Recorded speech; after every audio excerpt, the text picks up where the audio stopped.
OBC, Dale Gatefold 33, back with another video. So this is going to be a finds video, and yeah, so there's a story here. So, and it's probably a 4-year story, 3-4 year story. Yeah, so yesterday I collected a load of records from somebody, and that originally kind of started to kind of happen as a deal about 4 years ago. So this is someone who sells records at a market, normally has a couple of boxes, and I've been buying from him. Sometimes he has some nice stuff, but what he doesn't do is refresh his stuff very often. And so 3 or 4 years ago, the kind of dialogue we had was, you know, normally, hi, oh sorry, I haven't really put much new in, or nothing here. Okay, sorry, I'll try and do better next month. Yeah, see ya. And that goes on for now. So I said, what, you know, and he said kind of like, what are you interested in? Which, you know, to a record collector is not worth saying, because it's like, well, everything, and you know, I'll know it when I see it. So I suggested about 4 years ago, what I need to do is probably come and have a look through what you've got, and I can pull it out, and then you can price it up, and we can do a deal. And he said, oh yeah, okay. And then kind of COVID happened, the market stopped, the market started, and then earlier this year, it was like 3 or 4 months in a row, from sort of late last year to early this year, where I kind of turned up and he went, I'm sorry, I haven't done anything. Next month. Oh, sorry, I haven't done anything. Next month. And then he said, on the third occasion of this happening, what you need to do is come round and have a look at what I've got. So I said, okay. So about May, I went round, had a look, thinking, okay, I'll dig through his personal collection and his kind of stock collection. And I did that and actually found a lot. So much more than I thought. I thought I might get a dozen records or something like that, but I got a big stack of records. So I offered him a large sum of money, and he went, oh, I probably want to just have a look and work out something. So list them in a spreadsheet and add them up. Man after my own heart, unfortunately. So I thought, well, that'll be the end of that, because he'll, you know, go on Discogs, look at the high price and put the high prices down and say, well, actually I want this amount, and I'll go, sorry, I can't do that. So anyway, we've gone back and forth, and eventually we've agreed a good price. Almost kind of got them at trade, shall we say. So I've got a good deal by getting them at what I think is trade. Yeah, so, and the records, there's probably a good chunk of potential upgrades to records I've already got. There's a good chunk of stuff I'm not really sure about, and then there's a good chunk of stuff that I was interested in, and that's what this I'm going to show today is, the stuff I was interested in. And you know, there's some cheapos here and there's some rarer stuff here. It's not you know, it wasn't all wow stuff, but it was all, oh yeah, I fancy listening to that. And if you can get it at trade price, then you know, why wouldn't you? So first up, just start small. A Billy Bragg 12-inch single, Levi Stubbs Tears. So this has been on my want list for a long time, trying to find a nice copy of this. Yes, I love the A side, if you like. Levi Stubbs Tears are a hard hitting Billy Bragg kind of drama, but I absolutely adore Walk Away Renee version. I just think that's such a beautiful song, possibly my favourite Billy Bragg song. So I have it digitally on CD, but I wanted to get a copy of it on vinyl, and I have that now. Yeah, I kind of tend to, with Billy Bragg, I tend to go for his, if you like, social commentary, love songs, you know, those kinds of songs. I just think he writes beautiful, interesting songs, and the kind of counterpoint of his voice, which is obviously not a crooner voice, really sets them off well. So prefer that to his, you know, protests, sort of driving protest songs, which you know, I understand the message that they're trying to get across, but you know, as someone who listens to the music, I love his ballads. And I also picked up this, so I've got this on CD, but it's not easy to find on vinyl. This is a little bit of a beat copy. I don't know, obviously I hope it cleans up and plays well. This is Don't Try This at Home, so his 1991 album, double album. And so yeah, so a couple of Billy Bragg things. Another album that's been on the want list, but not kind of coming across, is B-52's debut. So I've got this on cassette only, so I wanted to get a vinyl copy out of this. And I'm also after Wild Planet, the next album. I used to have Wild Planet on vinyl, but for some reason at that point in time I thought, oh, B-52's, that's disposable throwaway pop, and I got rid of it, which I hadn't, because it's a really nice copy. So yeah, the first two B-52 albums are certainly ones I'm after, and now I've got this. This is a French copy. So the other day when I did my Wales video, I showed a load of 7-inch singles, and one of them that I showed that I was really happy to find was by this band, and now I've got their album. So this is Furniture, and The Wrong People. I found the single Brilliant Mind, which is on this album, on 7-inch, but yeah, that's the only song I know by them, so I'm keen to explore Furniture a bit further. And again, another artist that I only know one song by, so is Flash and the Pan, and this is their album Panorama, which I'm not sure if it's a comp actually, but it's got Waiting for a Train, which was a big single in early 80s, which got me, and because I've never explored them further, I assumed that they were, I don't know, maybe that's the Flash bit, Flash in the Pan, or were a kind of, I don't know, hip hop, black hip hop artist, a bit like Grandmaster Flash type thing, and never did any research. And it's only when I got this, or had this in the pile, that I kind of went and researched and found out they're an Australian new wave band, and they've kind of got you know, AC/DC and Easy Beats people in the band, and got quite an extensive catalogue. So yeah, so I don't know what this is going to hold for me, but that was really interesting. So and nice to find out. Okay, next are 3 reggae albums. So first up is a kind of original press of Peter Tosh's Legalise It on Virgin, isn't it? Gatefold original copy. And so I've got a couple of Peter Tosh albums, so, and obviously like his Bob Marley and the Way the Stuff. Next up is not the album I was looking for by this band, but you know, one to start with, I guess, with them. Well, it'll have to be, because it's the only one I've got. And this is Culture and their album International Herb, on, what's it on? That's on Virgin Frontline. So yeah, looking forward to that. And then finally, in the reggae section, Burning Spear's Hail Him. This is an original as well, I think, on Burning Spear, I'm not sure, label, their own label. Yeah, so 3 reggae albums. Okay, a couple of Cure albums now. So an album in their catalogue sort of halfway through that I've never even heard. I don't think, you know, mainly I've been put off because it's not kind of well reviewed, well kind of loved by critics, or so I've kind of avoided it or never come across it, to be honest. And so there was a really minty copy of The Top, so I will, looking forward to experiencing that. As I said, it's an album that's kind of missed out in my Cure collection. And then this was not a necessary purchase, but I thought I'd pick it up because it was in nice condition. This is Boys Don't Cry, so this is a bit of a comp, really.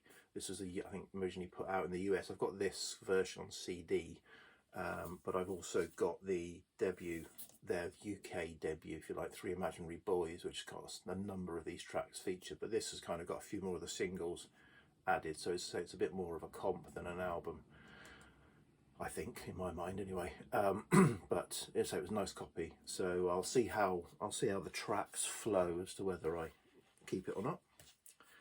Okay, so I've purged all my prints, and I've done that before, and then I've kind of taken it off of the sale pile and put it back in the collection, and I've put it, then I've purged it, and I've brought it back, and I kind of listen to it, and I think, do I or don't I?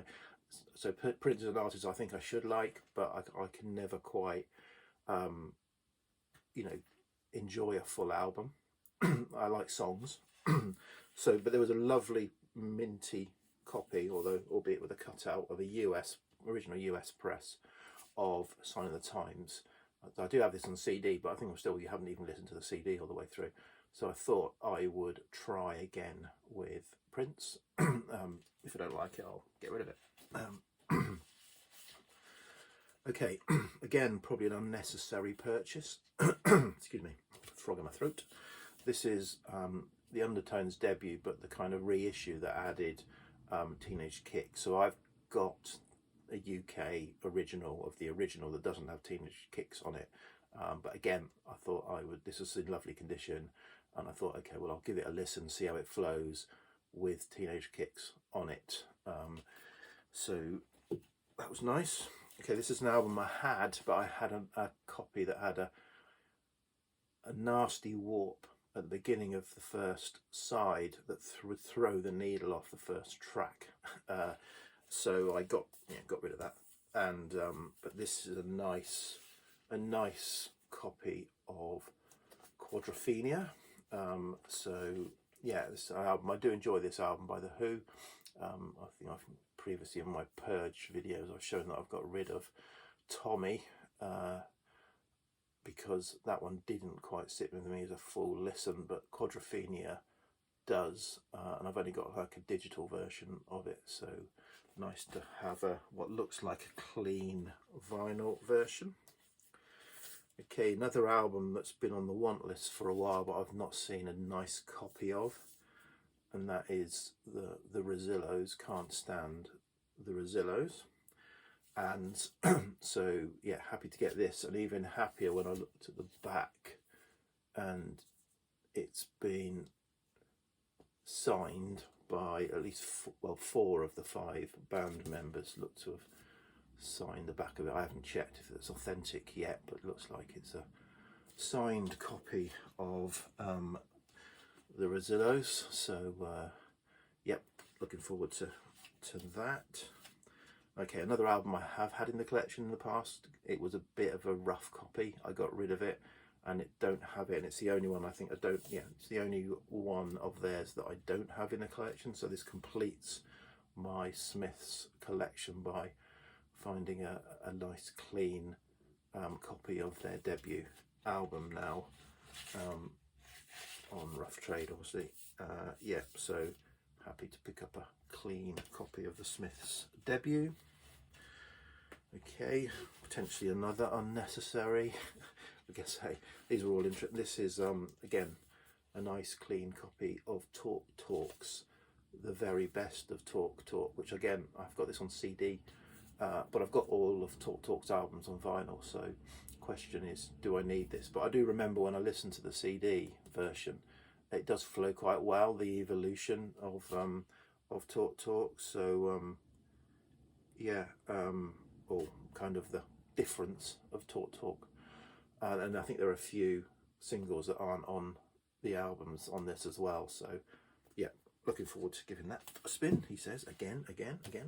Okay, this was another gap in the collection that I've been not desperate to find, but you know, if I saw a nice copy, I would like to pick it up. And this is a nice copy. So this is Joy Division, Closer. And yeah, so I've got their debut, but that was it, and I got a comp. On CD, I've got a comp. I've got their debut on vinyl. So yeah, so this is not a 1980 press. I think, you know, there's so many pressings of this, but from what I can narrow it down to, this is a 1983 press. So an early press in, you know, really nice condition. So good to add that to the collection. And another long time want list that I've seen in the past, it's either very pricey or in poor condition. This one was obviously cheap and is in okay condition.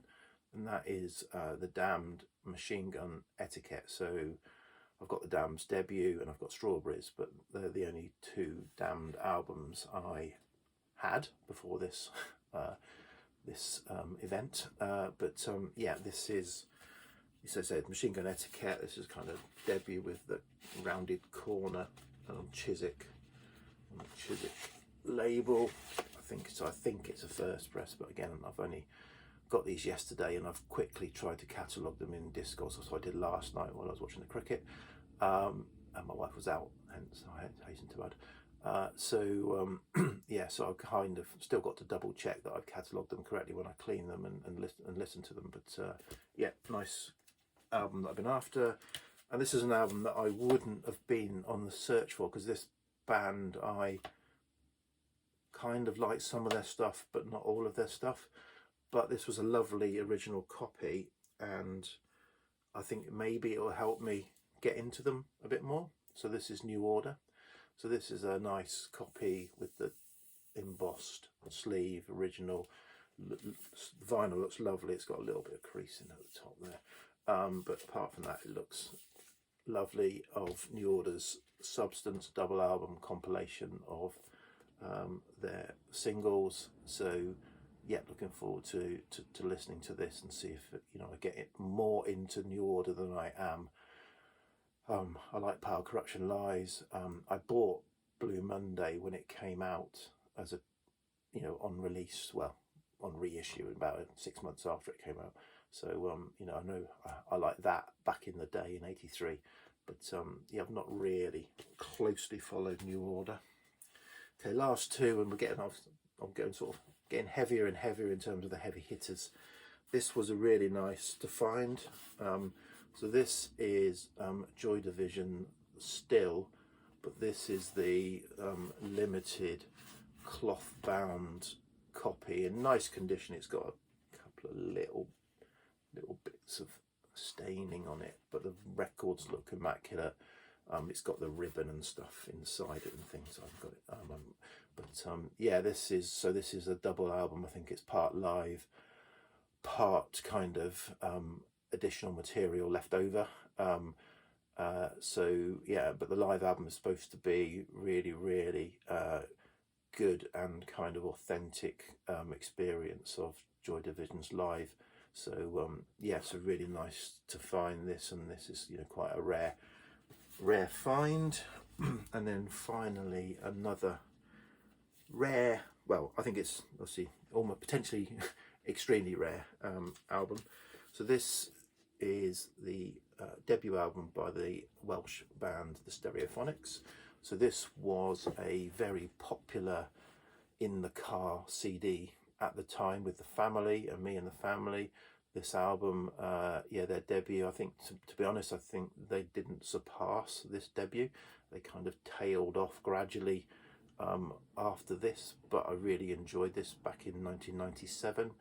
So yeah, this is an original release of the deluxe version, which is a 2-disc set. So it's got the album and then it's got an EP of acoustic material, and so quite rare anyway, 97 vinyl and the deluxe. But what makes it even rarer is, again, it seems to be signed inside by the band as well. So nice to find that. So that's sort of 20 of the, so about a third of what I picked up yesterday. A massive splurge from the man who's purging. The purge has turned into a splurge. But yeah, it was a kind of one-time opportunity to kind of get access to say not a stellar collection, but a collection from a guy who liked similar sort of stuff to me. He's a little bit older than me, so it was kind of around through the post-punk, new wave stuff, and these are his records or records that he would have picked up. So yeah. Okay, VC, that's nearly 20 minutes. So that was wasn't what I was intending. I was intending to do a different video. So I might do that later today or tomorrow. See how things pan out. Okay, cheers, bye.